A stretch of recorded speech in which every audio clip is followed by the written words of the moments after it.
And we're back with me, Johnny McMurray, on the On the Spot football podcast with a good friend, an ex-Irish League legend, an ex-manager, someone who's very opinionated, controversial, and just an all-round good guy.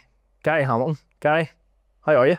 I'm good, mate. Good. Been a while now since I've been in football, but it's been all good. It's been giving me a bit of time to look at other aspects of my life and look into other things. Good. Well, thank you again for coming on. I know you're not a fan of doing interviews and podcasts and different things like that, but I really wanted to have you on. I feel like you're somebody that needs to get their story out there, and I've spent a load of time in the Irish League and I've had many conversations with you, and genuinely, mate, I just really think that you're a good guy, and I think people should understand that. So thank you very much for joining me today. Anytime, Johnny. Anytime. So, want to get started. I'm going to kick into your football career at some stage, but I want to know, who is Gary Hamilton? How was your life growing up? How did you get into football? How did you end up managing? Why did you end up managing? So I want to take you back to the very start. I'd say I'm different. I grew up in the countryside. My dad was a farmer from a farming background, and we grew up with nobody around us. But on the other side, my mum's side of the family, there was a lot of sport in that side of the family. My nanny on that side, her brothers played in Scotland, played for Linfield and stuff like that. And then my mum's two brothers, Robbie and Davy, ended up playing football for Glenavon. And Robbie went on to Wolves in England, had 10 years there and played for Northern Ireland. Davy played for Glenavon, played a wee bit over in England when he worked over in England for Trowbridge, and then come back to Glenavon, and then he also played cricket for Ireland as well. And my auntie, my mum's sister, she played netball for Ireland. So there's a lot of sport in that side of the family. And as I said, we grew up in a farm out in the country with nobody around us, and it was different. Looking back now, I'd love to live in a house like that. I own a house like that now, but when you're younger, like you're jealous of your mates in school with kids living beside them. You could play with other kids and everything else like that, but we just didn't have that. So the only thing I had was a ball on the wall, and from a young age, because of my uncles and that, we watched them. I just started kicking the ball against the wall and wanted to be like them. And I started off, I think it was Lurgan Town, I think I went to at the start when I was about 8 or 9. And then I started playing for the school. I was playing for the school football team when I was P4, and I was only P4 in the team. So, and then I just started at Lurgan Town and started playing. I think I was a year above myself at the time. I think there was only one age group, and they played me in there. And believe it or not, I started out as centre midfielder. I played centre midfield most of my young days till I was about 13, and then I moved on to the likes of Lisburn Youth and played the rest of my time there before I went across the water. Did you do many jobs growing up on the farm? None. Believe it or not, that was one thing about my dad. I used to show interest, don't get me wrong, I did, because obviously we grew up around it, but my dad never wanted us to be a farmer. He seen the hours that he was putting in, and he didn't want that for us. He wanted us to get into sport and do things like that. And we always used to want to go down with my granddad and my dad and do stuff, but we tried to encourage us to stay away. I'm not saying he stopped us from going down or stopped us from being around it, but there was a wee period, I think, at one stage when we become a wee bit more interested. But again, it's quickly shifted over to the football side of things. I was going to say to myself, Gary Hamilton and a wee JCB driving around the farm too. No. So whenever you start, then you're obviously you're out in the country most of the time. As you say, you touch on there that most of your friends would have been inner city kids or in and around different developments, should I say. Did that feel quite isolating for you at the time? Yeah, and it's probably played. Looking back now, I do a lot of work with therapists and stuff now, and psychologists and stuff, and something I've always been very, very interested in. I've done a lot over at Blackburn as well with it when I come back home and played. But since I come out of football, I've been able to do a lot more of it and look into other aspects of my life. And I've always been a loner as such. Don't get me wrong, I've really good close friends. I've 3 or 4 really good tight friends and that. But again, I've always kept myself to myself, and I've always been that type of guy. And I think that obviously it's from your childhood experiences and your inherited behaviour. And as I said, my dad inherited that and passed it on to us. And the only time we really got the mix was at school. And again, when you're in school, you're in class, you can't really talk, so you really had lunchtime and break time, and then obviously after school sports or football training, we got the mix there as well. But again, as soon as we come come back from that. We were on our own, and we were at the farm, and to be fair, my brother Mark, who did play a bit of football as well at that time, wasn't really into it, so you were on your own just kicking a ball against the wall, and it's probably why I was decent at both feet, because it's all I ever done. It was literally kick the ball against the wall all day long, and practice my touch and stuff like that, and practice finishing, you know. So it was lonely, but then again, it's probably why, you know, I put so many hours of practice in and probably stood me good stead in the long run, because I had no other things going on around me to get me involved in. I know you're saying there about the hours of practice and different things you had done while you were kind of alone and you had to, but I don't think actually people understand the amount of hours that people should be doing, or kids should actually be doing nowadays. And I feel like generations change where kids are more focused now on PlayStations, phones, iPads than actually being out in the street kicking a ball at a wall. Yeah, as such. Johnny, I'm with you in that one, and it winds me up. You know, I try to not be a strict parent and, you know, learn from the past. But as I said, even my kids now, like, you know, in my house, when they stay with me, obviously me and their mum separated, but when they stay with me, it's no phones at the kitchen table, you know, and dinner has to be at the kitchen table, because nowadays you see people and they're sitting eating in the living room or watching TV, and you never actually ever get time to sit down and talk to each other, and as a family, or as a dad and two kids, or mum and two kids, or whatever it may be. And I think it's vital, and I think it's another reason why there's so many. Like, and obviously I was involved at Glenavon, but I kept a really close eye on the academy and that, and there was so many kids struggling mentally as well. And again, I just think there's not enough talking done these days, and everything's on a mobile phone, and anybody that's worked with me at Glenavon or anything else, you know, I understand people being on social media to, like yourself or something, for to promote work or stuff like that, but, you know, unless it's for that, you know, I just don't understand the need to be on social media and sit for hours on end looking at TikToks and Instagrams and looking to see who's liking you and who's disliking you. Because for me, at the end of the day, it doesn't matter, you know, it actually doesn't matter. And people seem to want people to validate them and tell them they're good at something or whatever. And I think that's why the world's going a bit crazy. I mean, I completely agree with you. I want to move on then. So you started playing football at a young age. At what age does Gary Hamilton realise that Gary Hamilton has talent? Was it quite early?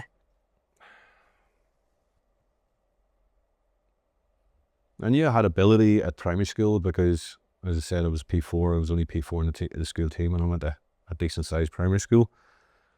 I knew I had a bit of ability then, and we got a cup final one day. We won 2-1, and I scored 2 goals. It was actually, believe it or not, I was at Mornview against a team from Banbridge, and we had a headmaster at that time. He just moved, and halfway through in my last year, my P7 year, called Gary Candy, and he ended up, you might know of him, Johnny. He was heavily involved in Linfield, but he also ended up like chairman of the school's FA, Northern Ireland Schoolboy team. So you would probably know of him. But Gary Candy come in at that stage, and he had a lot of contacts, and he was able to get this final at Mornview Park, and I scored a couple of goals in that. And to be fair, it was probably him that probably made me realise that I had something, you know, and he kept in touch with me, and I stayed at Lurgantown for a few years after that. And at 13, like, he kept saying to me to go down to St Andrews or Lisburn Youth, because he couldn't believe there hadn't been any trials. Yeah. And like, at that stage, there was other kids at 11, 12, and them days they were going to trials at that age, but I hadn't been in any. And I remember going to a tournament in Holland with St Andrews, but whenever I went over there, Warren Feeney's daddy was managing the team, and Warren was playing, and they played a 4-3-3. It was actually a really good team. Stevie Carson all played for that team, Colin Feeney and all. But whenever I went out there, they played me out right wing, and I'd been used to playing centre midfield or else centre forward. And when I went out there, I just come back and I went, nah, I'm going to go back to Lurgantown. But I ended up deciding to go to Lisburn Youth, because they had come up to my house one night and chatted to me and my father and that, and sold it to us. And to be fair, it was the best thing I ever done, because, and Mr. Candy was right in that one as well, because I think I was only at Lisburn Youth a few months, and I was away on trials, you know, and went to, I think it was Stoke and West Ham, teams like that in the first year, and and it was through Mr. Kennedy, because probably up until he got involved, I probably wouldn't have moved. I probably would have stayed at Lurgan, you know. It shows you that it only takes one person to have a bit of an eye and a lot of confidence to try and push you in the right direction. Yeah, and I'll say one thing about him as well. Like, he pushed every kid in the school. He was an amazing headmaster, and you know, he stayed at that school for, say, up until about 5 or 6 years ago, probably, maybe a wee bit longer. But my oldest kid had the experience of him. Kyle Neal, believe it or not, had the experience of him in Annickmore, because that's where he moved from Annickmore to Warringstown. And it's funny the way the world works, because it was him that pushed Kyler in his football career, and then me and Kyler ended up at Portadown together, and we ended up becoming best mates, and it was the same person that pushed the both of us. So, you know, the world works in strange ways, and me and Kyler are still best mates now, and from we met at Portadown. And say Mr. Kennedy is still part of our lives as well, and the family's lives. And you know, it's a nice story, because, as I say, he was the one behind it all. And you know, but he pushed the kids at everything. Like, if Warringstown won choir of the year at school, he pushed them at speech and drama. He pushed the girls at hockey. He just was one of these people. If you had a talent, he pushed you in it, and try to encourage you to get and to do better things with what your talent is. Someone like that is you kind of feel like that's like a dying breed of teachers, because I worked in a school for a while, and you see kids, and it's kind of just like their thing. Let's just let them have their time, or they go ballistic, and then they move on to the next class, and that's your class done, and you can settle. And nobody actually wants, like, there's probably a small portion of people who want kids to really strive to be successful. Do you know what I mean? And it's true, and again also, but I think teachers have a hard job these days as well, because a lot's been taken away from them. And you know, I've seen it in football as well. If you tell a child off, or you say anything negative in any shape or way, even if it's constructive, you know, the parents are on the phone and giving off. And you know, it's a really difficult job for school teachers these days. And you know, sometimes, like, Mr. Kennedy used to give us criticism, you know, at times in school, but it was constructive. You know, it was for the right reasons. It wasn't that he was bullying us, or you know, picking on us. So he was giving us good information that would stand us in good stead. And you know, again, I remember having a conversation with him near the end, and I think that's why he moved on whenever he could, because it was all taken away from him, and there was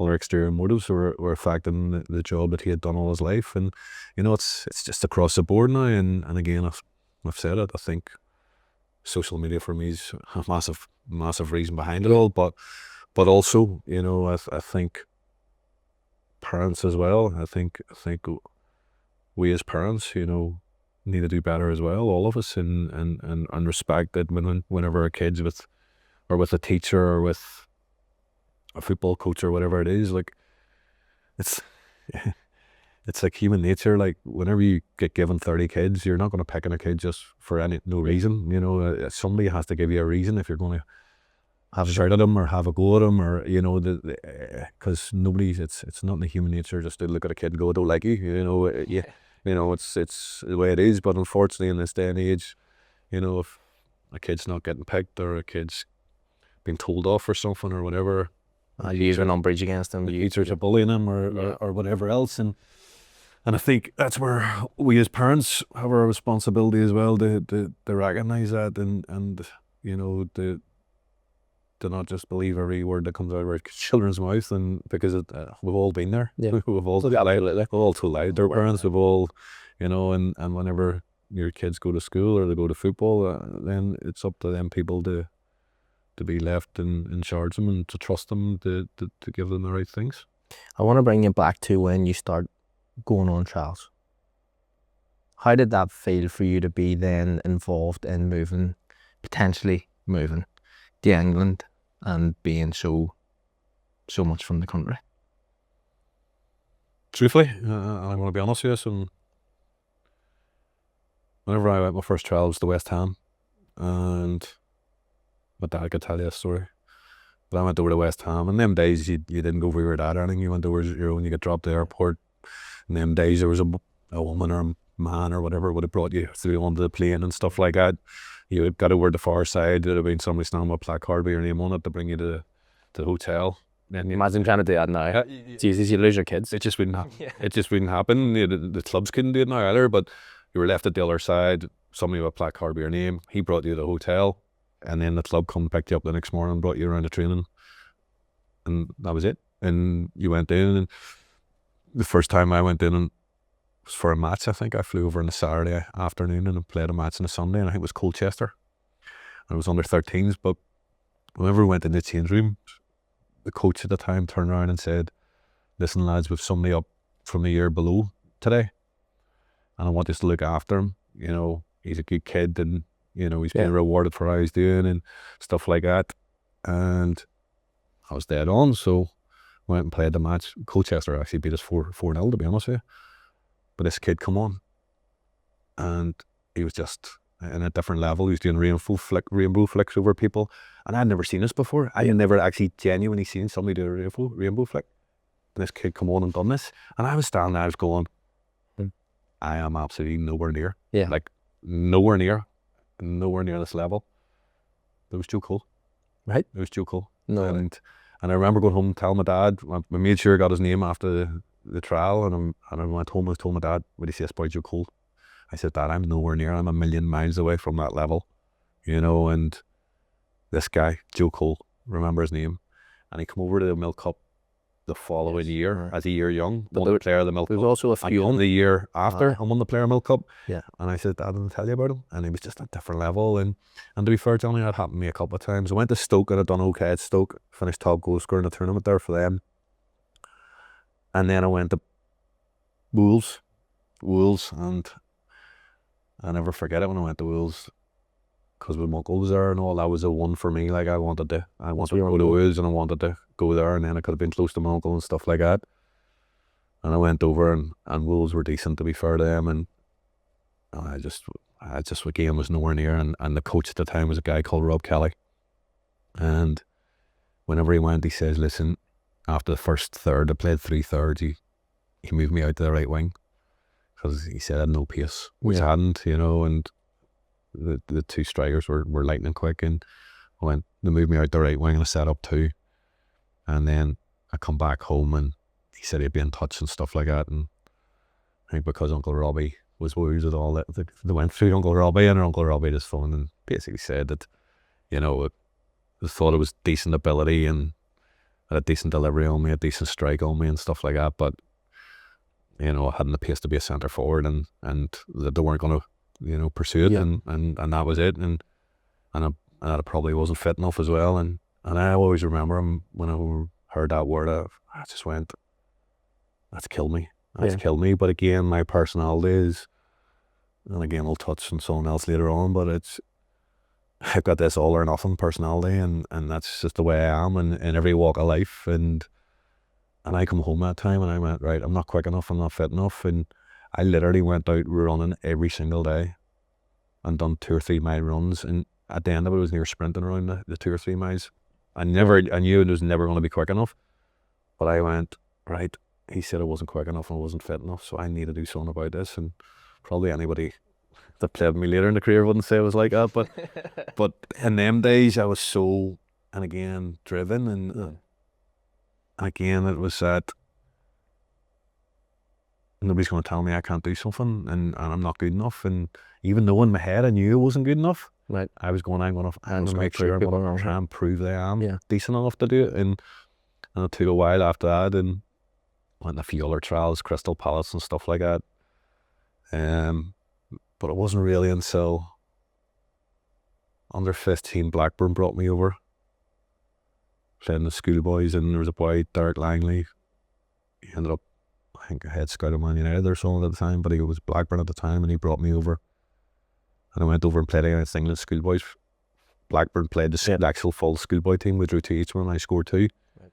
And after that, they went, there's something here, you know, and that was the first time probably that I thought to myself after, I have a wee chance, you know. I've just played in a Blackburn team against a full England side and scored 2, so that would have been the Victory Shield. It was exactly the Victory Shield sword, and I used to go around playing all the good academy team. Blackburn were a really good academy in them days, and they would have played Man United, Blackburn, Liverpool, Everton as their warm-up games. And you know, I remember coming away that day and went, maybe that extra work I've put in and that there is starting to pay off for me. And And then the definite time was under 16, and we played in a qualifying tournament up in, I think it was Coyle, I think it was.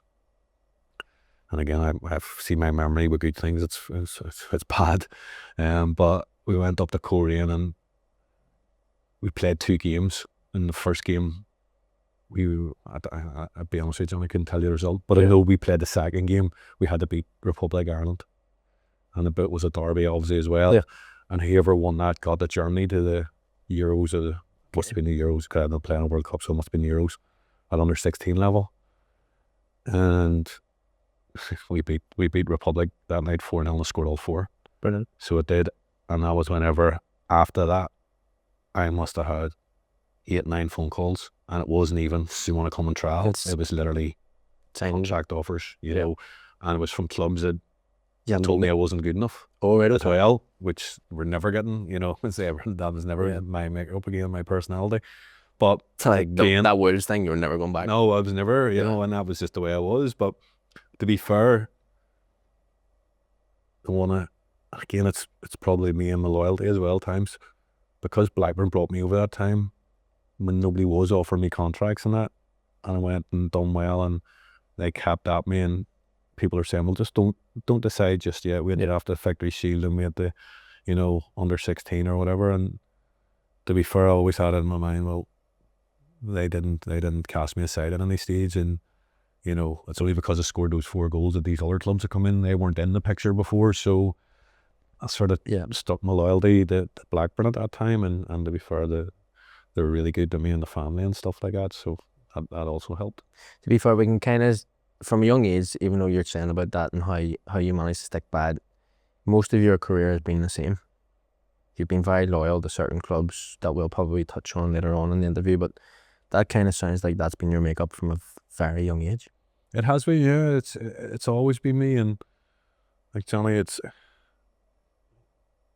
I'm a strange person. Like, there's no point in denying it. Like, I don't take to too many people. But once I let somebody into my life, that's it. You know what I mean? And I'll do anything for them. I mean, absolutely anything for them. But there's only a few people get there, and like, I could go into a room and within 2 minutes go, nope, he's not for me, and walk out. And I've seen me being out for dinner with ex-partners and that, and being in a couple with other couples, and just going, these aren't for me, and walking out. And her turning around and going, you're ignorant, and you're that, and you're that. But it's just not me. I'm not going to waste my time and the time that I have sitting with people that aren't for me. And see, the difference between me and you is I probably would have finished that meal first and then that. Or you'd have had his meat as well. Good. His scraps and then I'm like, what are you like? That's just me. That's just the way I am. And again, I found out more down the line, but it's people haven't been diagnosed with officially, but I've been seeing therapists now and different things like that, and they've told me I've ADHD. So, you know, and I've done a couple of tests with them, and it's come back positive. Now I've got to this stage in life, you know, I've done okay, and I've always knew there was something different. And again, not jumping backwards or forwards, but I started doing a bit of taxi running there over the last year or so, and one of my first runs, believe it or not, was a kid with ADHD. Right. And I remember I brought him to school every day for 3 months. And I struck a boy relationship with him. He was a really good kid. But I remember sitting thinking, that's me.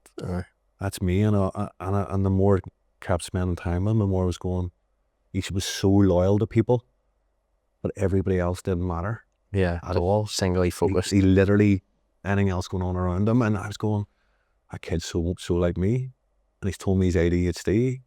And I'm thinking to myself, he doesn't sleep, he doesn't do this. All these traits that he has is me. And he was getting medication and stuff like that. But again, it was that. And then I started speaking to other therapists, and I'm going, listen, have you ever been tested for ADHD? And I've gone, no, I've never been tested for it. Well, will you mind doing a test that I have here? And whatever. Figured out. But again, now it's all relating. I can relate to everything right from childhood right through now, you know, and listen, it has an effect. I mean, in a roundabout way in football, it's done me a world of good. Yeah, it's actually worked for me 100%. because it doesn't matter what anybody says about me in football. It literally doesn't matter. I could do or less, you know. Now, if Macker said something to me or Keller said something to me, that's because you had that trust. It could hurt me, you know, but supporters, players, Yeah. other opposition, and nothing ever flinched me in terms of that, and it couldn't affect me. So it probably stood me in good stead in terms of just being able to continue playing and not your confidence going. And like, I never really went a period in my life where I went on a bad run because my confidence never. I wish that was, and kind of like me or too, to be honest, but I can't say it. No, but that was the way it was. Like, up until I joined Glenavon, at the end, I never went more than 4 games or to score a goal. Well, Coyle must feel amazing, to be honest. And that was because I never let anything affect me. It wasn't an even other things, like, again, going back to the impulsiveness of me. If I hadn't scored for 3 games, I knew 4 was my marker. I'd have went and played in the reserves that week to score a goal at reserves. Now, that didn't count in the 4 games, but I knew I needed to go and score a goal. Yeah. And then and people were going, why do you want to go and play reserves? But I knew that worked for me. And so I went and played reserves that week. And then that Saturday I went and scored. And it was 100% guaranteed. It was just the way it worked. But up until I come to Glenavon and as a player manager, and I started playing everywhere, I didn't play up front every week and stuff like that. I hadn't really went I know for a fact I hadn't went over 4 games without scoring a goal. That was just the way it was. See, when we look at you going away at that age, the reason why I want to touch on it is because I've personally never had those experiences. And at such a young age to go away, you're saying at 15 you were sort of brought in an airport, stuck on a flight, dropped off at 13. Jeez, it's even worse. At 13 you've brought in an airport, stuck on a flight, you're picked up at the other end with these random people who you don't know. You're literally just putting all your trust in them. Mentally, how does that make you feel? Because I can't comprehend what that would potentially feel like for me. Truthfully, again, where we go back to catch-22, I lived out in the country all my life. So it was easy, kind of easier for you? Like, I remember going over to England and Stevie Haw and Johnny Topley and Skatesy and all them boys got homesick at some stage. I never in my life got homesick, ever. In fact, there was weekends that we could have come home and I didn't go home. So it was just because it was just me, I was always used to being like that. And so, but the other lads, I couldn't wait. Every 6 weeks we got home and they couldn't wait. So hopefully they got home and see their friends and their family. But I knew whenever I went home, don't get me wrong, I want to see my family and that. But I wasn't going home to see my friends or do any of that. Because again, all my life I just dedicated to football when I was back home, and then I went over there, and then again, there's 2 ways of looking at it. You go over there, and then all of a sudden you are around people, and people are doing this and that, and you start following crowds and trying to fit in, and so it can have the other reaction, and it can go against you too, So, but that side of it, in terms of traveling on my own and being on my own, or not all the times, most of the times we had another player with us as well. You always had somebody else. You maybe didn't always know them, but there was maybe another player. There was maybe the other trial I went on, I was 100% on my own. But it never really bothered me. That side of it didn't bother me, but I could see how. And I look now, my youngest child's 14. There's absolutely no chance he could do it. Yeah. There's no chance. Yeah. Because if I dropped him to the airport and said, right, go and get on that plane there, he wouldn't know what to do. But again, there's different times. There's lots of things that have been taken away from kids as well, and that's just the way it is, And I'd say my oldest at 17 would struggle, never mind my youngest, but it's just the way it is. But back in the day, you were used to doing things like, even like, you remember back in the day, most kids walked to school or cycled to school and cross roads and done all these things themselves. And obviously there's less cars and everything else in the road, and probably safer too, like. But nowadays you just couldn't imagine him turning around a 13-year-old kid and saying, right, I'm going to leave you to the airport and you're going to England. It just wouldn't happen. No, and as I say, I touched on her, I was laughed about it earlier. You'd probably lose your kids because you were like, right, go on, you go. Do you know what I mean? But it's just trying to comprehend, because I've never had the experiences of going away at that age. I barely went and slept in my granny's overnight. I couldn't leave the house, to be honest. I was a weird home child, like, and just wanted to be in the house all the time. And yes, go out and kick a ball a bit, but it's crazy how 2 people can have 2 different things. Again, it's comfortable. It's what you're used to. It's what you're used to. And you're obviously used to living in a development with other people around you. You're used to tight family and stuff like that. And that's what that comes with that. And as I said, the likes of Johnny Topley was used to that. And like Johnny, it used to destroy Johnny. See, when he come back home from that weekend, Johnny Struggled to go back. Johnny wasn't right for a week, you know. Right, okay. And then he come out of it, you know. But Yeah. it took him near a week to get out of it, and because he was used to a tight knit unit. And again, as much as my family, like my mum was a stay at home mum, so she was always about. But like, it wasn't as if I even had my dad about all my life. He was out working, you know. Again, he's all or nothing. Like, he keeps on your herd behaviour, and he was out 6 a.m, wasn't back to 9:30, 10 at night. So we never seen him, you know. So it wasn't as if we had a tight family in terms of that. Yes, we were close, but we weren't like most families, you know. We weren't together all the time, you know. And that was the way it was. My dad was out working, earning a living for the two of them, so my mum could stay at home and mind us and do all. Because again, we needed somebody to bring us to school, because there were no buses, so we needed somebody at home to bring us to school, lift us from school, because we lived so far out in the countryside. How do you compare your relationship to your boys that you're on with your own dad? Totally different. And again, listen, I had to sit and speak to people, and as I said, in the therapy and psychiatrists and stuff like that through my life. And you know, my mum and dad are two of the best people ever. Like, you know, they would do anything for anybody.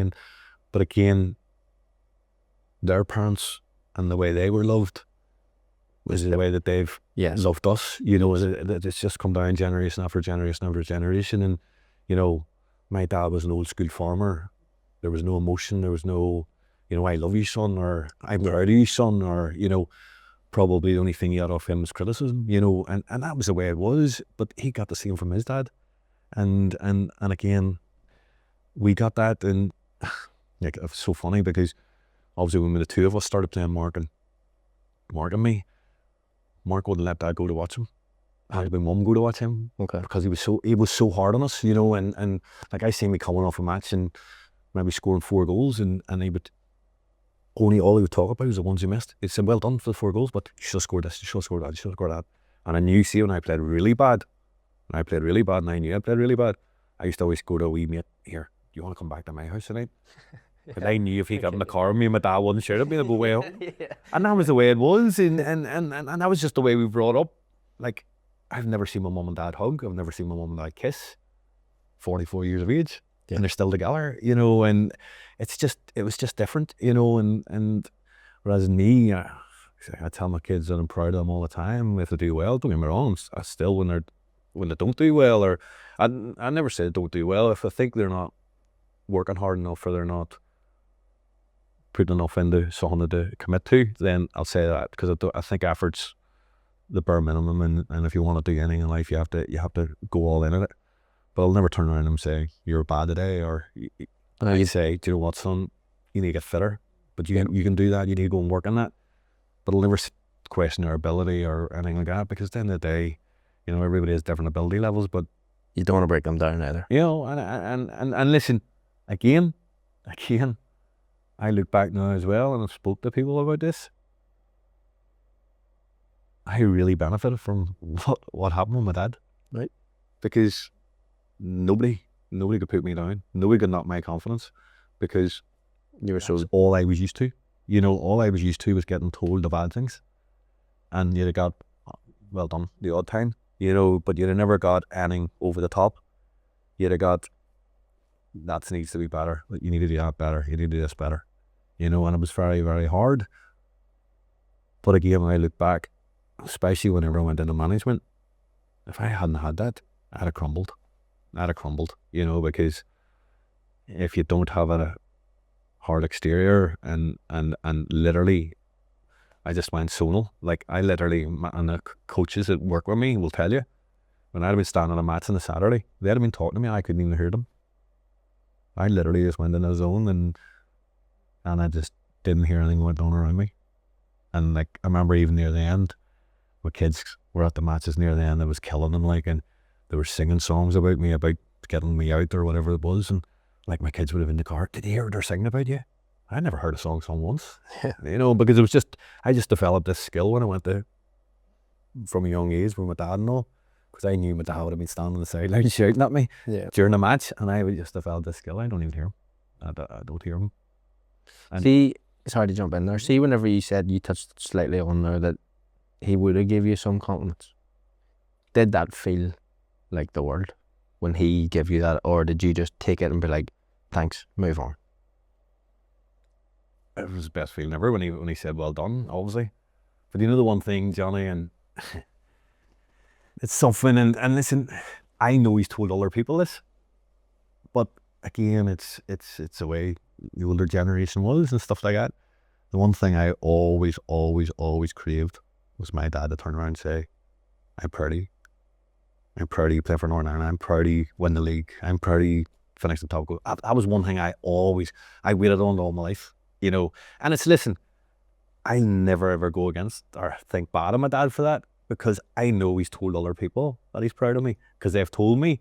But from my perspective, that's what I've been craving all my life. And I think that's what's kept me so hungry all my life, because I just go, please, Dad, say that to me one day, please. But listen, I know he thinks it, but that's why whenever I played, a manager could have come in to me and went, you were brilliant today. And it meant nothing to me. Yeah. Nothing. Absolutely nothing. I knew if I played well, I knew if I played bad. And no matter what anybody told me, it just brushed off me. In fact, I actually got embarrassed if somebody told me I'd done well. Yeah. I found it uncomfortable. I find it uncomfortable if somebody comes over and says to me, oh, tell you what, you were a really good footballer. I get uncomfortable about that. Because again, all my childhood, it wasn't that. You know, it wasn't that. And as I said, listen, it is what it is. And it's but I do know my dad loves me, and I do know, even though they don't say it, I know it. Yeah. But it's something as a kid we didn't get that. It's something that you wanted at a young age, just to give you that. And now looking back, that's what I think I've been craving all my life, you know, in terms of, and why I am partly as well the way I am, you know. No, 100%. It's incredible to think about too. Like it's something that you would probably think it's so small now, because you probably undoubtedly say this to your kids, like how many times a day, and you're saying going like, it's a small thing, and it's. And listen, he's not bad, or he doesn't mean a bad thing. It's just the way he grew up. Yeah, it's all he knew. Generationally, yeah. And I've seen it in other families as well. It's not just my family, by the way. But I think it's so important that, by the way, you can be hard to people. You can be hard on people and say, right, that's not right, or that's wrong, or whatever. There's no issue with that. But I also think a big thing, and what I try to be for my kids now is, I think a big thing is you have to also tell them when they've done well, and be proud of them, and tell them you're proud of them, and encourage them to feel comfortable. Like, again, it wasn't anything to do with them, my parents. I never felt comfortable going to my parents with problems, because I didn't want to hurt them, or I didn't want to upset them. My mum was Christian. Yeah. And my dad wasn't now, but my mum was like good living, and went to church. And there was lots of things, and I never felt comfortable going to tell them. And then I ended up telling them lies, which absolutely killed me. Killed me, because you know what I'm like. And it used to kill me, because I was telling them lies to protect them, because I didn't want to hurt them. But the only person that was not benefiting from it, the only person that was actually deflecting from it, hurting from it, was you. Yeah, but then I was hurting them as well, because then if I got found out in a lie, I was hurting them. Yeah. So it was a big circle, you know. But, and again, I just want my kids to feel comfortable to come to me with anything, you know. And that's one thing I've always said: no matter what they do in their life, no matter what they're doing in their life, I have their back. And listen, I'm not saying my mum or dad didn't have my back, because that's not right. You know, they did have my back, but it wasn't that we were brought up in a family, or a generation of families that you get shared that emotion, feel comfortable going and talking about anything to your parents, you know. And that's where I might be different. Like I always say to my kids, no matter what's going on in your life, just make sure you come talk, because I just see it, and being around football, being around people, and so many people with mental health problems and struggling. And the only way that you can't do away with it, but help with things, is by talking, and hopefully people feel comfortable to come and talk to you. Well, I hope that I've set up different programs and stuff in the Irish League now that's kind of combating mental health and different things, and I'm a big advocate for it. And I think that I have my own problems. I thought I was depressed at Crusaders, didn't go to bed until 2 o'clock, 3 o'clock most days. Got up, pretended to walk a dog in time for Lucy coming home to the house to make sure she thought I was actually out of bed. Do you know what I mean? And when you look back at things, you're kind of trying to put this facade on that everything's fine, and it's very easily to see that things aren't. It's not. Not been there. Not been there. Everybody. I think everybody, if most people are honest, we've all been there at some stage, but a lot of us don't. Me included at one stage, and not a lot of us don't feel comfortable going and talking to people. And again, people sometimes think, "Oh, he's looking for sympathy, or he's looking for this." And the more I've got older, and the more I've been around the football club and stuff like that when I was there, I think for anybody to be able to come and say that they're not looking sympathy, it's a big thing for anybody to be able to be open to say. And listen, we've seen the situations this year in the Irish League. It's so sad, and to see people losing their lives to that, and we need something. We need something to be done about it, and we needed to try and reduce it and get people to feel comfortable talking to people, and like, because we've all been there, and you know, I was there at one stage when my granddad died. So, and it's funny, Johnny, because I'd done a day in the studio with BBC for one of the match days, and they touched on things, and I mentioned about it. And it was funny, it was just before Christmas, it was a couple of weeks before Christmas, and about 2 days before Christmas Day, I got a phone call from a player, and he had listened to the show that day, and he phoned me up asking me what could he do, because he was gone.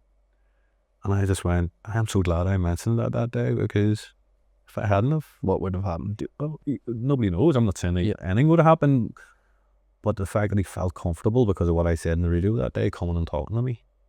And then I know he's got help since, which can only be a plus and a bonus. And that's the same with me with that program. I've had 3 or 4 boys put through, and it's never anything to do with me. It's, I can help you, but I take nothing to do with your journey. I just signpost you to the right people. And I don't want, not that I don't want to know your problems, but I want you to be confident enough to come to me to be like, nothing's ever going to leave me. Yeah. But that you're with the professionals at this stage, and I can help put you in contact with these people, and it's huge. As you say, you don't genuinely know what may have happened, but the fact that you know now what's happened is positive. Do you know what I mean? It's more positive than where he was at that stage anyway. When we go back to your career, and you've obviously signed in England, you've had a bit of a spell in England then, a couple of different clubs. What was that change like for you to go full time from where you were? I know you say you're right road running, you were probably... No, listen, I was actually, believe it or not, I was actually alright. But the funny story ever was the guy Rob Kelly I told you about at 13 said it wasn't good enough. Yeah. Wolves. I was joining that summer as a YTS, and we got word a month before he was coming in as a dead of youth. Rob Kelly. Well, here, at least he's going to sign you anyway, so... No, he wasn't going to sign me. But you said he... I know, but there was another guy out. Oh, right, okay, fair enough. And I went, you're joking me. And to be fair to him, I said to this day, he's the best coach, manager, person I've ever worked under or worked with in my life. He was absolutely brilliant for me. Like, but I remember him the first day. He said, listen, I need an individual word with you. And he pulled me and he said to me, listen, I know what happened to Wolves. I know what I said. You're on a clean slate, and I will give you every opportunity. In fact, you know what I'm going to do? I'm going to bring you out every afternoon to work on your runs, because your lack of pace, I'm going to bring you out in the afternoon, and I'll make 2 yards for you. Right? We're understanding the game. And he says, that's the only thing I can do. And to be fair to him, like my first year at Blackburn, I finished with 57 goals, got the Youth Cup final, played for the reserves, you know, everything couldn't have went any better. It was just incredible. So it was, and he was brilliant for me, and I trusted him, and I let him in, and he'd done so much good for me, and then I stayed there, and the second year an under 18 level. Decent again, started again, but unfortunately they moved me halfway through the first year to the reserves, and I didn't get a full year with Rob because I was really enjoying it. And I went into the reserve team training, and then I had an old school person, and me and him just didn't see eye to eye. You know, it would just we just said, and I went from one guy to the complete another opposite, and I was probably too young at that stage to be working with somebody like him. Yeah, when I'd been getting so much good out of the other one. But anyway, West Ham put a 500,000 bid in for me that year, and it was knocked back. And then after that, devastated. After that, it just all went in this. Still, I stayed there. I scored goals, and then my final year, I got into the first team, and I made a substitute appearance away to Portsmouth, and come on, set up the goal. And then I hadn't played for 4 weeks. I think it was 4 or 5 weeks maybe. I'd been on the bench and hadn't played the reserves, so they arranged the behind the doors match for us, for me to get some match fitness, and a couple other people had been on thing. And during it, I took a stress fracture in my back, and that was it. So I went from come on a sub to a stress fracture in my back within the space of 5 days. Yeah, and then that was it. Then I went in, got a scan.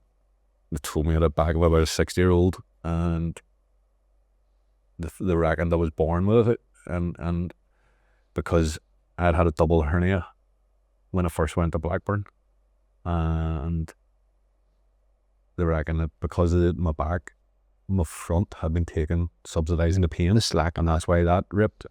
And then whenever that ripped, that's whenever it was healing. My other end was taking the pain, and then that's when it come to the front. That's what the specialist told me at the time.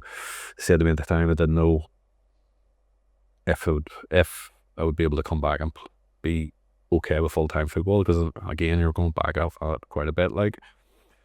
And unfortunately, in that period, come to April, and they had to make a decision on me, whether to keep me or release me, because they were making decisions on all the kids at April, so they could have a chance to go out and trials to other clubs and all that there, and that's the way it used to work in England. And again, they brought me in and told me they were releasing me because of my injury, but not because of my injury, sorry, but because while I was injured, I'll be honest with you, Johnny, I was sitting drinking every day, you know, having a few drinks here because I was bored, and you know, I had nothing to do, and then they turned around and said that, and I said, right, well, that's okay, that's fair enough. They released me. Well, they told me they were going to release me at the end of the season. I ended up, the next match after they released me, I went up to Newcastle. I played it was my first match back, or second match back. I scored a hat-trick. The next match after that I played was scored 2 again. And then QPR, who were in the equivalent of 3rd Division, League One now. Like, League One, yeah. They come in and asked to take my contract over the end of the year, and them days you could sign players at that stage. Was the window still open? Yeah. And I think called Rotherham as well. The two of them come in. But me being me, and again, as much as I didn't like Tell, I went and asked him for advice. What did he think I should do? And he turned around and he said to me, listen, I don't think you should go and sign for a club now at the end of the season, because if you don't get a contract by them, it'll look bad that you've been released by 2 clubs in 1 year. So I took him at his word. He says, you're safer staying here and playing here, and then seeing what who happens. comes in. Yeah. And I took him on his word, and I didn't do it. I've probably one regret. And looking back now, and what I've learned through people in football, I would never ever done that again. I would go with my own mind, and I wouldn't ever change on that. And then ended up, Henningberg was playing for Blackburn at the time, and he really liked me, and he sent me out to his club in Norway. So I went out there till the end of my contract at Blackburn, which at the end of July had finished, and then that was me free then. And I went out there and played a few months, enjoyed it. It was good, it was a good experience, but again, it was the old egg of Lawson, so they played 4-5-1 with big tall centre forward. Right. So I ended up playing left wing or right wing. So I did, but still scored something like 5 in 8 games or something like that. And the one game that I ended up playing up front, I scored 2. So they offered me a 2-year deal to stay. But while absurd, Roy Coyle had been on the phone, honestly, every week. Yeah. Every single week, offering me a good contract to come back home. 3-year deal. And he kept saying, come home, come home, come home. And then at the end it says, right, I'll give you my word, I'll come home. So I end up telling the Norwegian club that I wasn't going to sign the contract, come back home. And in them days, Roy didn't have a mobile phone. It was just house phones. Okay. I had a mobile phone, but Roy didn't in them days. And I phoned his house, and literally it was a situation. He said, or he was over at Blackburn, believe it or not, doing his pro license, Right. or something, some badge. Yeah. And he was over there for a week. So she said she'd get him to phone me when he come back. So he phoned me whenever he come back, and he says to me, listen, I want you to come up and train with us. I says, you what? He says, I want you to come up and train with us. I said, but why do you want us to train? Sure, we've already agreed the contract, agreed the deal, and I give you my word. I wouldn't talk to anybody else. Oh, I've been over at Blackburn there, and I want to see you train for a few weeks first because, you know, they've told me a few things about you. Maybe I just said, you can go on it yourself. Yeah. And that was it. And I didn't ever speak to him again, and ended up, my brother was at Port of Ireland at the time. He had just made his debut when he was fifth year in school at the end of that season. So Ronnie was there, and Ronnie says, do you want to come in and play a few games to keep yourself fit? You know, keep yourself ticking over in case you get swung across the water. And I said, aye, and went in and played a few games, enjoyed it. And then he offered me, in them days you could sign month deals and stuff like that. I signed a month, and then I signed it 3 months, and then I stayed to Christmas, and we're top of the league at Christmas, and then I said, all right, I'll stay to the end of the season. And that's basically how it happened, like, you know. But it just shows you, and again, you put trust in somebody. Like I went from turning down £1,000 a week in Norway, yeah, and coming back at home and having to sign for £75 a week. You know, and again we go back to things as well, and that's why you take so many things into your own management. I could never do that to a player after that, because like it wasn't just the hit you had to take in wages, it was the mental damage it done to you as well. And you thought you were so stupid, and it made you feel so stupid that you why did I give up this that opportunity to go back? Take somebody at their word, and again, then it's weird the way it works, because the first year, and I always say karma always comes back to everything in life, and it's happened to me as well.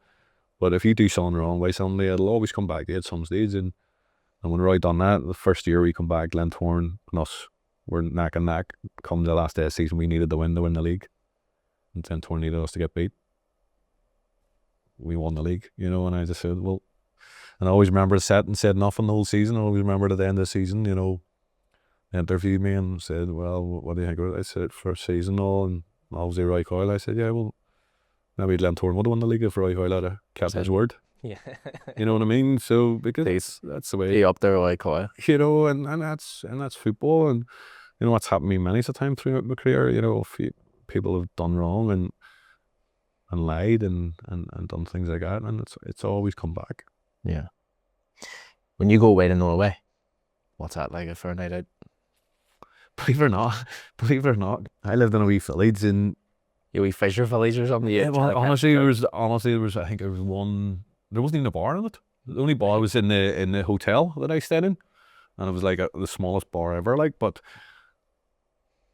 I got a couple of nights out in the nearest town to it, about 20 minutes away or so. I got a couple of nights out, and it was good. Like, listen, it was good, but I would have had a few pints most nights in the hotel, because again, I was on my own in Norway, and I ended up getting to know the barman really well. He could speak good English, really good English, and I went down every night and had dinner, and then I just sat at the bar and had a couple of pints and then went to bed. So I did, but it was good. I enjoyed it. That's a bit that killed me, because I was coming home because I thought that was our Glenavon. Glenavon had been in the Irish Cup final the year before, and all. I thought chance of winning trophies, scoring goals, blah blah. Linfield were in touch as well, but at that time Linfield had won the league, and then Morgan had Davy Lorimer was flying, Spike was there, and I just went, do you know what? I need to play. I want to play, and at the time, whenever Roy was talking, he was guaranteeing me that I was going to play, and then he was guaranteeing me that, and then I come home and he guaranteed me nothing. So listen, it is what it is. But whenever you're at Portadown, that happens. You win the league, first season back, you end up signing for Glenavon. No, not straight away. No. Another year. I stayed after. No, I stayed at Portadown for 5 years. You know, again, I stayed the first year, and then the second year, I signed a 1-year deal the second year. But my first 2 years at Portadown, I had a clause in my contract that if a club come in, I went for nothing, you know, and that's why second year took reduced wages as well, you know. Just to give you the opportunity to go. Well, I was being fair to the club as well, you know, said I'm not expecting you to pay me good wages and then let me go for free. So, you know, we've done that, and I stayed there the second year, and then at Christmas time in the second year, Ronnie and me agreed a 3.5 year deal or something, and so that brought me up to 5 years then, and I stayed there until the last season. It sort of turned a bit sour, because at that stage the League of Ireland was going really well, and there was 16 or 17 players one season went from the League of Ireland to England and Scotland and things like that, and I'd been back home and I'd scored a lot of goals and stuff like that, and I was still youngish. I was going, I wouldn't mind getting a shot at it back across the water. And but I was looking at the Southern League and seeing people from there were getting chances, and I was going, do you know what, I've done 4 years here, maybe I need to look down there. And at the time, Drogheda were one of the best teams down there at the time, and they come in for me and they approach me, as all clubs do, let's call a spade legally, you know. They approach me behind. Everyone knows each other here, and it's too small, isn't it? But everybody knows it goes on at every level in the world, and I don't understand why people deny it. But I ended up going down and meeting Drogheda, and we agreed a deal if we could get the other side of it sorted, you know. And so funny, because like, Ronnie's a tough taskmaster, like, I mean, honestly, the lengths that he went to that time, and like, me and him are great now again, you know, down the line. But like, at that time, I just went to him and I said, listen, Ronnie, I want to go, you know, I've been here 4 years. It's not that he reported Ireland. It's a league. I want to go to the Southern League and see him get across the water before I'm too old. And they come in and they made an offer, and I knocked it back. And then I get a phone call from the Drogheda chairman, and it was the St. Panta Cup time, and we were due to play, and Coyle will tell you this is funny, we were due to play Drogheda on the Tuesday night. Right. So Ronnie phoned us, or Ronnie brought us in the Monday for training. That was okay. So we went in the train, got changed and all that, and he said, Gary, I said, what, on board? I said, yeah, no problem, what's up? He says, you don't want to be here, do you? And I went, no, Ronnie, I don't. But I told you that. I said, I haven't lied to you. I says, you got me for free. You haven't had to pay me hardly any wages the first year. Pittance is the second year. I've done you 2 more good years. I says, so I don't owe you anything, I don't owe the club anything, and I think I've done okay for you. I just want to try something different. It's not that I'm asking you to sign for Glentoran or Linfielder. Yeah, I'm looking to go and try something different. He said, well, you're not going anywhere. I went, well, I am, because the end of the contract, I'm going. It's as simple as that. And I says, you're getting offered good money for me. Yeah. For considering you got me for nothing and what I've given you. And he went, I don't see any of that money. Yeah. And I was sitting there going, yeah, no, you don't see any of that money, like, but the club's getting something back for me. And he's going, see, we don't want to be here. There's your form, sign it, away you go. They put a release form in front of me, and I, stupid enough, was going to sign it. Right. And I didn't think about it, and I went to sign it, and I went, yeah, what about my wages? He went, well, you sign that, you're not getting any wages. As he said to me. So I went, well, I'm not signing it then. He says, you take my money and let me go. You know, as in the transfer fee. So he says, tell you what to do. Get out and don't come back. I said, okay, Roy, no problem. So I went in, and the lads were all sitting in the scenery. He says, what are you doing? And I said, he just told me to go. I'll come back. So he says, right, dead on. So I gets home to the house. I gets off my clothes, gets home, sitting in the house, and next thing my phone's ringing. It was a Drogheda chairman. He goes, I might have accepted a bid here. I was all sorted here.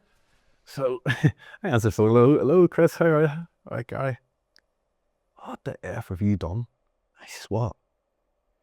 Did you turn up for training drunk tonight? He says, what? He says, Chris, I'm sitting in the house here with Ma. He said, what are you on about? He says, Paul Doole's only off the phone. Said that he was talking to Ronnie, and Ronnie said, you turned up for training drunk. He doesn't want anything to do with you. The deal's off. I said, you're joking me here, aren't you? I went, right, okay. He says, well, tell you what, I know you're not lying because I can hear it in your voice. You haven't been drinking. He says, will you come down as my guest tomorrow night to the match?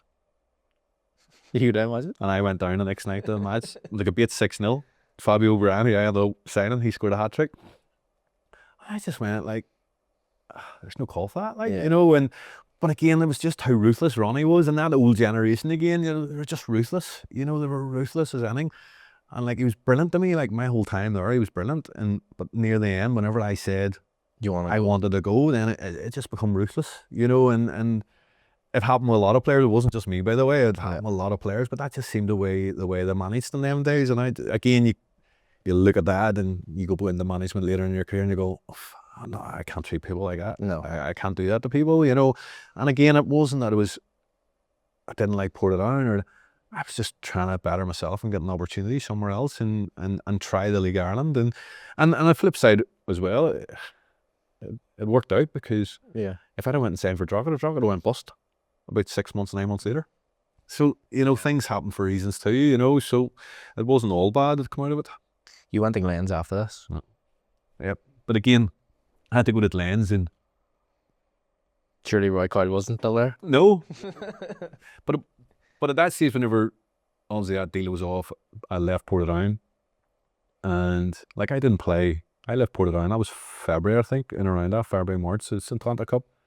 So I was only allowed to train with Anna. I was part of the agreement. Yeah. I wasn't allowed to go and train with any other club until my contract was up. So I was training with Anna at the time. They were really good to me and stuff like that. And then the only two offers I had at that time was Windy had got the job at Glentoran, and I'd done my license with Windy years before that. Okay. And I got to know him, and he contacted me, and he knew Ronnie because he had played under Ronnie. Right. So any stories that were circulating, he knew that it wasn't right. So, and the other one was Joe McAree phoned me. He was at Dungannon at the time, and that was only two offers at that stage I had on the table. And I'd just come out of being in the Northern Ireland squads. Yeah. And there was nobody else wanted me. And so I had to go to Glentoran at the time when they said to me, like, Gary, the board's still a wee bit iffy on this, and I can't offer you a decent deal. And I signed it was less than what I was on to Portadown. Okay. But again, that was me again. I went, no matter what, out of principle, I will go and show that isn't true. All this stuff was being said, and to be fair, the first season I went and I had a really good season in that, and I done quite well when I went to Lens. But again, it's what I'd always tell lads now, you know, young kids now as well. People look at money all the time, but sometimes you have to. It's a short term loss for a long term gain, and that's what I had to do whenever I come back to Portadown. Like, I had to sign a Portadown for £75 a week, so I went from being £1,000 a week to £75 a week. Yeah, and it's some drop. Yeah, but I know if I was at the club that I was playing, that will all turn again, and I'll end up better off. And again, the same thing happened until the stage whenever I was at Glentoran. I went down again on my wages when I first signed for Glentoran, but by the end of the time at Glentoran, obviously Finney Harkins was out of the league at that stage. I ended up probably the highest paid player in the league. So by coming down, proving yourself again, you know, you'll always get back up there. And I think that's no matter what you do in life. I think if you believe in yourself and you have confidence in yourself, you can do that and get to where you want to be with hard work and determination. I remember, I think I was telling you this earlier, but I remember sitting in my granny's house, and my granny, I never read a paper, but I always used to look at the football, the back, try and check Liverpool scores, and I think I was 13 or 14, and you were on the back page where the Irish League part was, probably about 3 or 4 pages in, and I remember seeing a picture of you, and it was like Hamilton signs for £1,000 a week, and I remember looking going, £1,000 a week? Playing football? It's mental. And then I was sitting going like, this mad Irish League like thing. But it just proves though, like as you say, like you had this ability to go and do your job really well, and people should earn the money to represent that, I think. Yeah, I think that applies at everything in life. You know, if you do well at your job, then you deserve to get paid what you're worth, you know, and but on the flip side of that, Johnny, as well, there's many a time, like I spent 4 years at Portadown when I wasn't paid what I should have been paid, and I was led to believe that I was on decent wages and then I found out that You I was went. miles off everybody else, and you know, and then I took a year at Glenavon where I played on less wages, you know, so it swings and roundabouts too, but you know, but again, I think it always comes back to you as a person, and I have this weird saying, like a true saying to be fair, we all come in this world with nothing. Yeah. And we all leave this world with nothing. And as long as we've got enough to get by in life in between and pay your bills and look after your family and that, get a holiday here and there, then you should be happy. You know, it's money doesn't make you happy, and lots of people, lots of money are very happy, and yeah. they're the ones that are the most unhappiest. You would think that they would be, generally. Yeah. You have scored a lot of goals everywhere, and you end up leaving Glens. We're going to touch on your stay at Glens as well, but you obviously go to Glentoran, you spend a few years there. You go to Glenavon after that, and that's where I think that your career obviously extends. You become a manager as well, player manager, and different things like that. Well, it all come about in the first place again, believe it or not. Roy Coyle come back to haunt me again, so he did. But Roy's torturing. Roy come back to haunt me again, so he did while I was at Glentoran. But as I say, Scott Young got the job at Glentoran, so he did after Alan MacDonald. And Scotty come in, to be fair, I think it was the last 6 weeks or so of the season or whatever it was, and Scotty wanted to play the 4-3-3 formation with me through the middle, Right. and I've always been honest with everybody, Johnny. I'm not a single striker, you know, and I like to come and get the ball, and I like to go in behind as well, but I like to come and get on the ball, and I like to drift wide, and for me, if you want to be a single striker, you have to stay through the middle. You can't do all that. You have to stay through the middle. And I remember saying to Scotty after the first game, listen, Scotty, you're going to play that formation. I have to be fair to the team, you know, and I respect your decision to play that formation, but I can't play as a lone striker. You're not going to get the best out of me. If you're going to play that formation, then play me in midfield as a 3, or don't play me at all, because it's not going to suit me up. And you know, I think then he was planning to play the next season as well. Unfortunately for me, I went away in the end of the season, and then in pre-season, come back, I got that osteitis pubis. Yep. So it did, and it was killing me. But then Roy had been coming down to watch the training because he had to take the team in Europe because Scotty didn't have the badges. And them days you could have done that. You could have got somebody with a badge to cover for the Europe. And Roy had been coming down to training, and I was in agony, and I think Roy just saw he's throwing the towel in here, you know. But I went for a scan anyway, and I come back and it was osteitis pubis. But then when it come to the start of the season, Glentoran, I found this all out through time, like, but whenever Roy Coyle was manager at Glentoran to start, he come in and he made an example of the biggest player at the club was John Devine. He was a club captain, club legend, first player he got rid of. I nail him, set the bar. Yeah, but like that. So Scotty had always talked to me about this whenever he was coach, and me and him would have been quite, not close, but we would always talked quite a bit about football and stuff. And he'd always said to me, like, that's one thing Roy Coyle done, set standards. And then everybody was going, if he gets rid of him, he'd get rid of any of us. You know, was chopping board. So I always knew if Scotty ever got into management through Tottenham, it would happen, but I just wasn't expecting it to be me at the time. But obviously with me being injured and that, the club was also in a bit of financial difficulty, so they needed to get rid of money off the wage bill. So they ended up turning around and phoned Glenavon and told Glenavon that I was available on loan. And would it be interested? Now, I didn't know any of this at this stage. Nobody told me anything, but whoever was doing it above my head was doing it. But at the time, one of my dad's friends was on the board at Glenavon. Okay. And he'd phoned my dad saying, here, is Gary looking to get out of Glentoran? It's the first you've said that. And he went, no, not to know of. He says, well, we've been offered him on loan. Dad says, well, he hasn't told me anything, but you know, phone him and see. And I said, no, first I've heard of it. So obviously we were down. So first thing, maybe I may have phoned Scotty, what's the crack here? Yeah. I said, I think the club's trying to cut wages and maybe because you're injured and that. I said, right, dead on. So anyway, I said to them I would go on loan, but that I was injured with osteitis pubis, and it could be 3 months, it could be 6 months, it could be. Yep. And he says, what? Nobody's told us that. And I went, have I not even told you I'm injured? No. I says, right, okay. I says, we'll leave it until the day of the meeting. And don't say anything. Just wait till we're sitting there, we're about to sign. And I'll bring it up. So it was Aubrey, Ralph, Adrian, Tier and me went down. It was the Welly Park. And we were sitting there. And the next thing he goes, right, Adrian, you happy with this? No. Now, at the time I was, well, you said the figure that was on there, right? Glenavon had agreed to pay £300 a week of my wages. Right.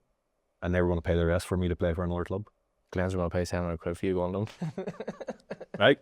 Didn't make sense to me, but That's what difficulties. that was what the deal was, right? And anyway, we sat down and he's all out in the form, Aubrey and all. Adrian sitting there, and obviously me and Adrian knew what was going on, but Aubrey hadn't a clue. So next thing Aubrey was sitting there, right, Ronnie, you ready to sign? I says, sign? I says, what date's on that? Date was obviously the next day. Yeah. And what date are they paying me from? From the next day. I says, why, Adrian, why would you be stupid enough to pay me when I'm injured? And he goes, what? What? Has he not told you I'm injured? No. All right. Why have you not told him I'm injured? So you're going to send me on loan to a club? No. And I'm injured, knowing that I can't play and get them to pay wages? That's brutal. Oh, well, tell you what we'll do. We'll pay your wages until you're back playing. But they were going to let Glenavon do that, and that just shows you how dirty football is, you know. And anyway, that's what happened. And so Glentoran paid my full wages until I actually started officially playing for Glenavon, which is about 2 months down, about 2 months after it. So see, at that stage, were you still going, like, turning up at the Glens, going to training or stuff? No, obviously just all fully down. Full time at Glenavon, getting treatment every day. Glenavon were brilliant to me, to be fair. They were really good that way. Lynn Carpenter used to come around to my house every day and treat me twice a day some days, and to try and get me back as quick as I could. But I went out and loan that year, and I ended up, I think I scored 21 goals, and Glenavon were second bottom in the league that year, you know, and the highest goal scored Glentoran I think that year was about 13 or 14, you know. Yeah. And that was just the way it was. So I ended up going back again then to Glentoran, and at this stage of my relationship with Scotty was gone. Yep. As it would be, yeah. And he contacted me. He said to me, right, will you come back? I said, Scotty, of course I come back. I'm a professional. I'm owned by Glentoran. Yep. And you pay my wages. I would come back. I said, but Scotty, our relationship's finished. After what you've done to me, it's done. I said, but the same token, you pick me. I says, unfortunately, the only person I want to help is you. Yeah. Because you're picking me. I score goals. It's your job. You know, it's working. And I says, but that's the way it is. But I don't mind. I said, because I love my time at Glentoran. I said, Glentoran were really good to me. The fans and that, they were really good to me. It's one club that really treated me well. So I ended up going back there then. Honestly, my career's been unbelievable, nightmare sometimes. But I went back there. He sent me to the reserves at the start. I was training the reserves and playing in the reserves. And then the reserve team manager went and said, listen, he's been brilliant. He's been really good with the young kids. He's been helping them so much. Like, why are you doing this? Why just not put him in?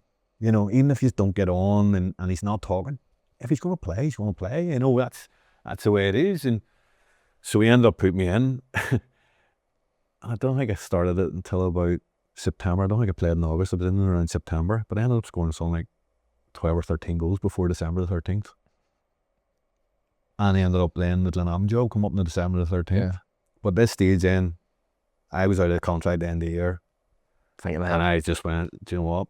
I'm not signing again, no matter what, after the way the club's treated me. It's nothing to do with supporters, nothing to do with anything else.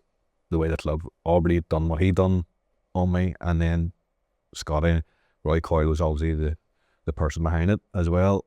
And I just went, I'm not signing again. So when that job come up, then I contacted Adrian. I said, listen, I know I can't officially apply for this job because I'm a player and I'm under contract, but if you are interested in me, I'm interested in the job, and I'll make sure I get out of Glentoran because they can't keep me after this because they were looking to get rid of me last year for nothing, so they can't turn around now and do anything different. And I've went back and I've been professional, I've done my job. So to be fair to Scotty, I went them. I actually went and met Glenavon the morning of the game, played in the afternoon for the Lens, and then after the game I come out and a phone call, if you can get out of your contract in Glentoran, you've got the job. So then I phoned Scotty and said, listen, I've been offered a Glenavon job. I said, after the way the club's treated me and everything else, I've come back, I've done what I've done for you. I'm leaving at the end of the year anyway. Would you not just let it happen now, please? I said, because I'm not staying enough. I think I've done fair enough. And he went, listen, I'll not stand your way. But at the time, they got a new chairman in called Terence Brannigan. So we literally went and spoke to him then. And he was looking $5,000 for me or something. And at the end of the day, then, to be fair, there was a guy at Glenavon. The Urban family were really, really good to me. And Glenavon had no money because they had just paid off Marty. They had sacked Marty. Okay. And then no money left. And he said he'd stump up the fee for Glentoran, and that's how it all happened. And Incredible. I went from there, and it was brilliant. And like, I'm so grateful to the Urban family, and especially Gordon at that time. And then afterwards, the sons were brilliant to me as well at the club, and they couldn't have done enough for me to try to help us as much as we could. And again, that's the reason why I ended up at Glenavon, and the deal ended up happening. Only for that, it wouldn't have happened because Glenavon didn't have the money at the time to pay for it. Did that become your most enjoyable time in football?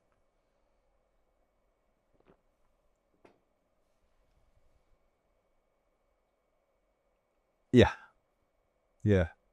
First season at Glentoran, I really enjoyed it. But just my personality again,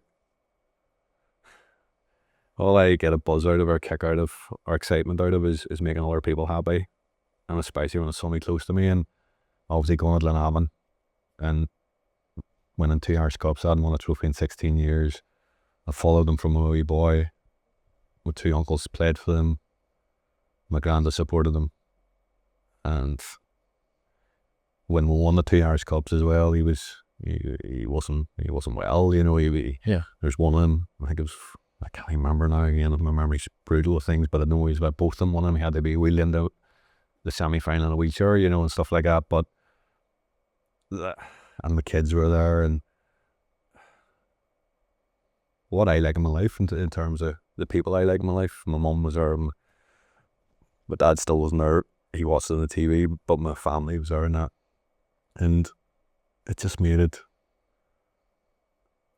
that was the happiest time because of that, because they were there. Like I told you, I don't get excited by anything.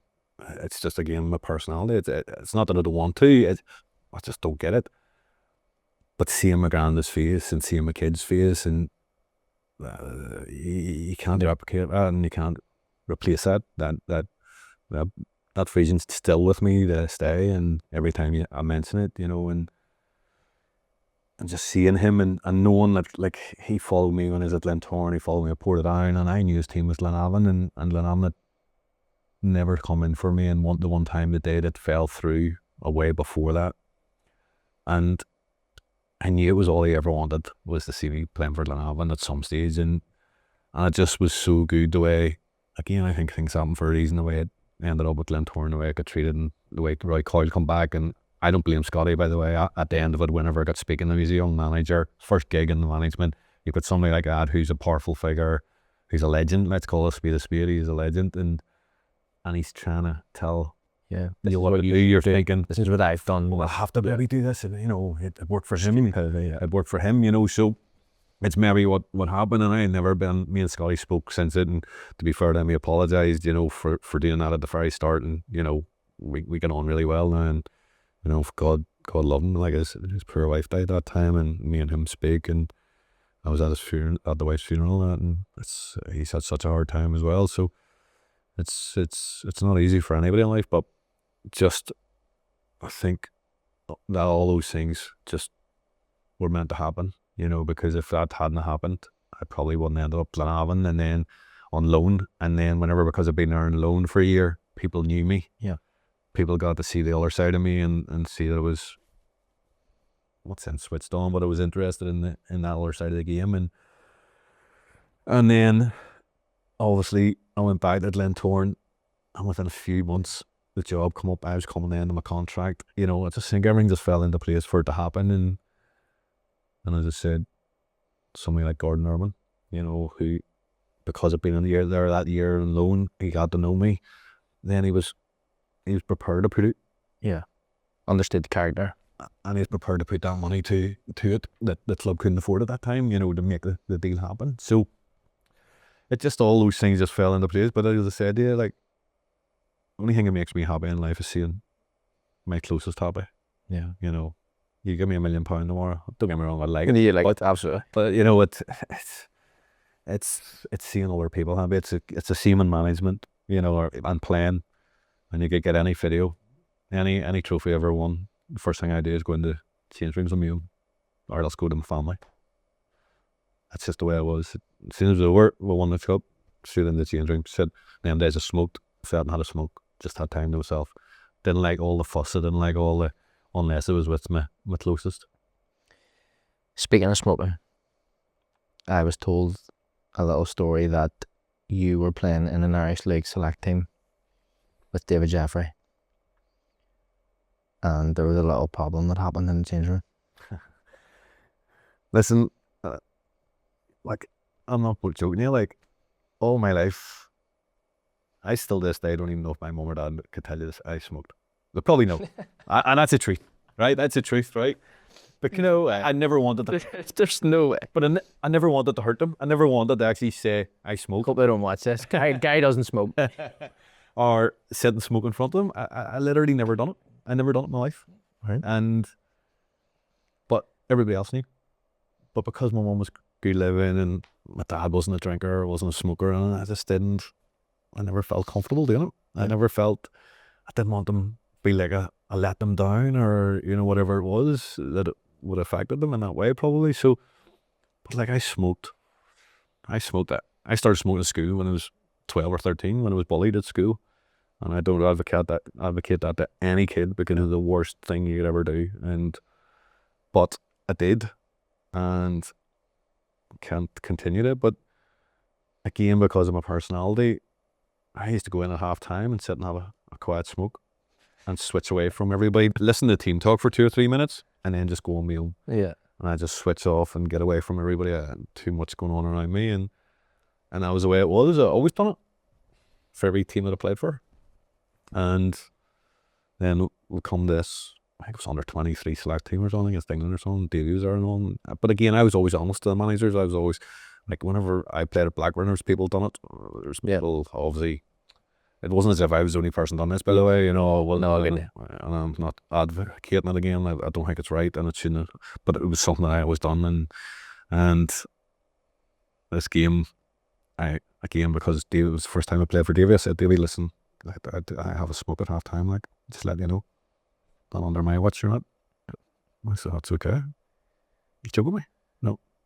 That all, no problem. So, again, said the first half, scored. I think we're 2-0 up, I think, at half time. Can't remember, we were winning anyway, and I scored. Come in half time, and I went, Davey, alright, we go out for a smoke here? I went, no. I said, Davey, just take me off. Take me off. So he took me off. We did. To just take me off, got a sore groin or something like that, just take me off. And that was the end of it, you know. But as I said, like, Davey tried to sign me 3 times, and the more I think of it now, like, well, I don't know what would have happened there if I ever. Yeah, could have went way further on. Because I don't want to go. If he was away, he was that game. He might never let it happen. And as I said, yeah, in them days the way I was, if he didn't, I wouldn't have done it. I wouldn't have signed it. Just me. You probably would have had to ask that question. Here's just let you know, I go for a few draws here at half time. And looking back, like, it's like, again, it's stupid. It is, but that's what I was, and my character. I never changed in them times, and I wouldn't have changed for anybody, you know.